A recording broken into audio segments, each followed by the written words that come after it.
I'm here at CES with Adam Dumey. Thank you so much for joining me. Thank you for having me. I'm so interested to hear more about what you're seeing when it comes to AI and what WWT is up to, and also your vision for the future. That's a lot. Where would you like me to start?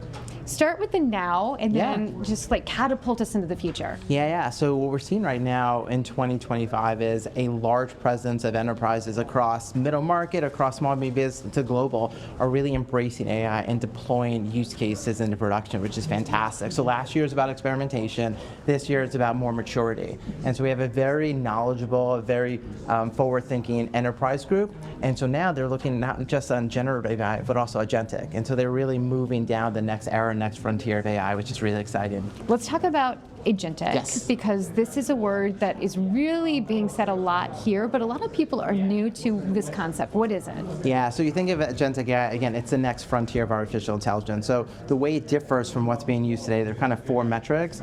First, it has memory, so it can kind of think about long-term and short-term context.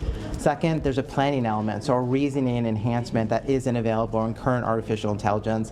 Third one is it has access to perform tasks. So you think of things like ChatGPT, for example, it brings you an answer. This next wave will actually complete tasks on your behalf. And the last component is really tools. So instead of being locked within a box within artificial intelligence, now it has connection points to external systems to bring much richer data to enterprises.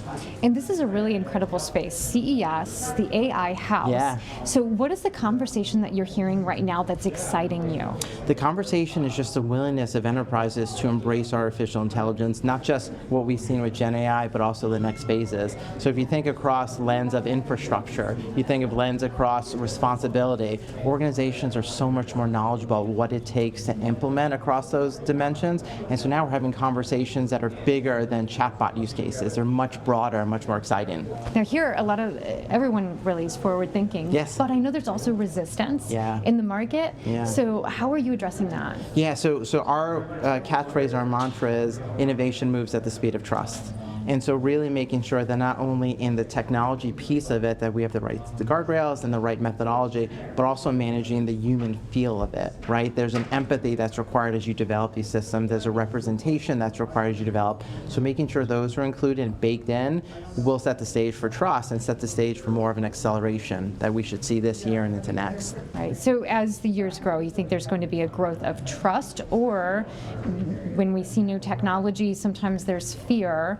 So what do you think is going to happen and to offset that? I think there's going to be an increase in familiarity. That's where I'll put it. So as we think about adopting new technology, there's always this reticence, right? There's always this trust. The more prevalent and the more common and more infuses in your life, all of a sudden your trust factor increases and increases, such that when a new evolution comes, you don't have that same resistance. So I think we're just going to get more and more accustomed to artificial intelligence being infused in our lives, and in the future, as new waves come, they'll just be more readily accepted. So tell me about why you're interested in this space. Like, I don't know if you were like a kid when you started to get interested in this. Yeah, well, how young do you think I am, first of all? Well, still a kid. Still a kid, fair enough. So I've been in the space 11 years. And so 11 years ago, the idea of a machine doing something that a human can do at scale is fascinating.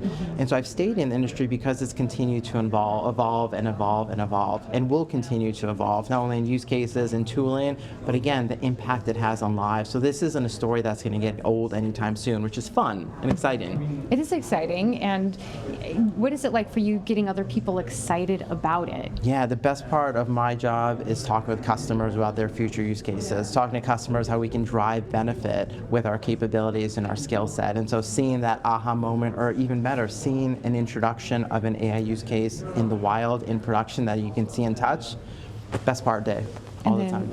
Here we are, CES, AI House. So tell me about your experience with the AI House. Oh my gosh, it's been amazing. It's been nonstop conversation with folks in the audience. I've been fortunate enough to be part of 2 panels, and so the energy, the vibe, the attention that you see in the audience is very unique in this conference space. So we've had a blast so far. Well, thank you so much. Thank you for being on the panels. Yeah. Thank you for sharing your thoughts and your vision of the future with us. Yes, thank you.